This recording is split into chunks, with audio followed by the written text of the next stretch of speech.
Kita ke informasi lainnya pemirsa, memasuki libur Nataru, Bandara Soekarno-Hatta dipadati ribuan penumpang. Hari ini ada sebanyak 166.000 penumpang pesawat atau naik 20% dibandingkan hari biasa. Sejak pagi, Bandara Soekarno-Hatta dipadati ribuan penumpang.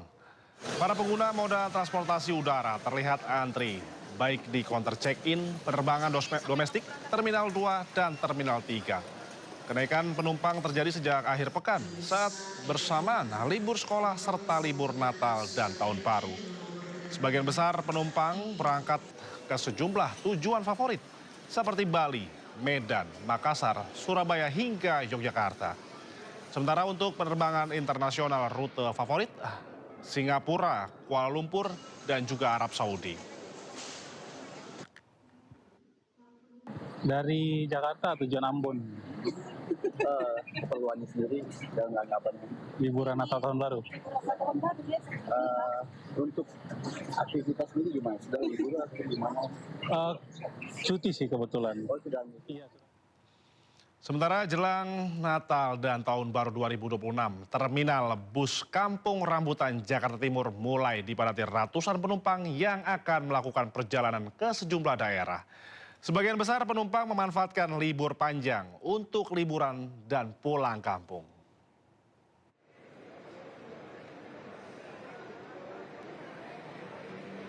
Keberangkatan penumpang di Terminal Kampung Rambutan Ciracas, Jakarta Timur melonjak menjelang libur Hari Raya Natal dan Tahun Baru. Hingga Sabtu siang, lonjakan keberangkatan penumpang sudah mencapai 10% dibanding hari normal. Kepadatan terjadi pada ruang tunggu keberangkatan penumpang Terminal Kampung Rambutan. Para penumpang menanti jadwal pemberangkatan. Berdasarkan data pada Kamis 18 Desember 2025, 436 penumpang diberangkatkan menggunakan 50 bus antar kota antar provinsi dari berbagai perusahaan otobus. Pada Jumat 19 Desember 2025, sebanyak 720 penumpang diberangkatkan menggunakan 67 bus. Jumlah keberangkatan ini diperkirakan terus meningkat hingga mendekati Nataru. Sebagian besar penumpang memanfaatkan libur panjang untuk liburan dan pulang kampung.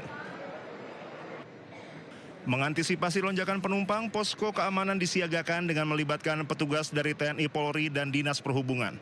Sementara pemeriksaan kesehatan bagi para sopir bus antar kota antar provinsi melibatkan Dinas Kesehatan, serta pemeriksaan layak jalan terhadap seluruh armada Nataru dari masing-masing perusahaan otobus.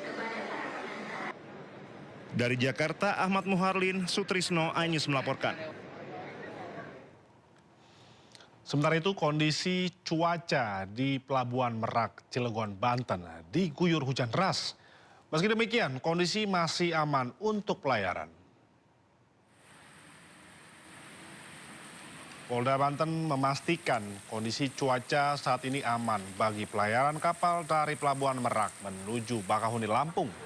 Guna menjaga perasa aman bagi para pemudik Nataru, ribuan personil disiagakan di area pelabuhan. Dengan harapan perjalanan pemudik nyaman sampai ke kampung halaman di Pulau Sumatera.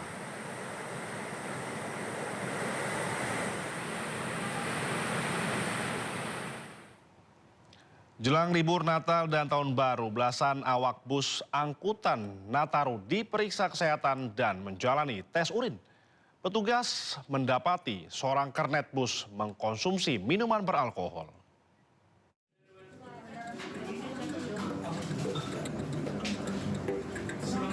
Satu persatu awak bus angkutan Nataru menjalani pemeriksaan urin oleh petugas gabungan Satpel Terminal Bus Kalideres dan BNN DKI Jakarta. Tak hanya dites urin, sebanyak 15 orang awak bus ini juga diwajibkan melakukan pemeriksaan kesehatan seperti tensi darah, kolesterol, serta gula darah. Dari hasil pemeriksaan tes urin dan kesehatan, seorang kernet bus kedapatan usai mengonsumsi alkohol. Akibatnya petugas melarang kernet bus ikut serta membawa pemudik Nataru.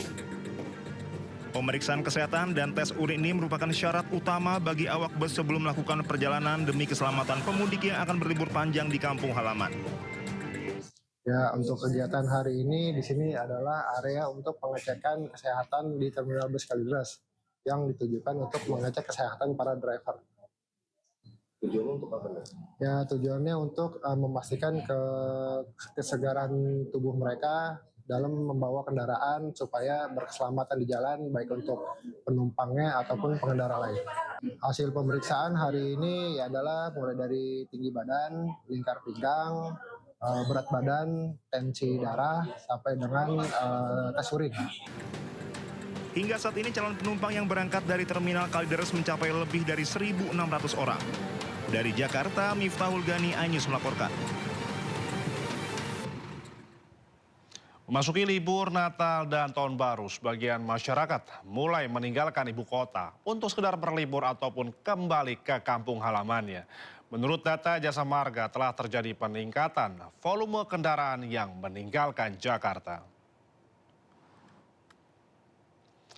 Pantauan dari ruas tol Cikampek Jakarta di kilometer 47 terpantau ramai lancar.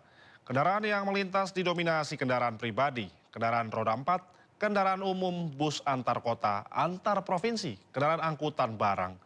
Dari data yang diberikan oleh Jasa Marga, adanya peningkatan jumlah volume kendaraan dibanding hari biasanya. Biasanya hanya 30.000 kendaraan yang melintas, kendaraan yang meninggalkan Jakarta. Namun di hari ini sudah mencapai 39.000 kendaraan. Hingga saat ini belum dilakukan rekayasa arus lalu lintas. Sementara itu dari arah Jakarta menuju Cikampek terlihat lebih lengang.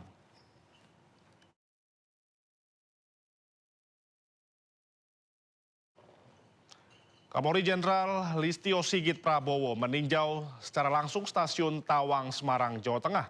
Kunjungan tersebut untuk memastikan kesiapan, pengamanan, dan pelayanan publik menjelang puncak perayaan Natal dan Tahun Baru. Setibanya di lokasi, Kapolri dan rombongan langsung menyisir sejumlah fasilitas pelayanan di stasiun. Peninjauan dimulai dari posko kesehatan, Polri, hingga fasilitas publik yang disediakan untuk para pemudik. Kapolri juga menerima paparan soal prediksi lonjakan penumpang dari pihak KAI yang diprediksi akan terjadi pada 24 Desember 2025. Untuk pengamanan arus mudik Nataru, pos pelayanan stasiun Tawang menyiagakan personil gabungan di beberapa titik.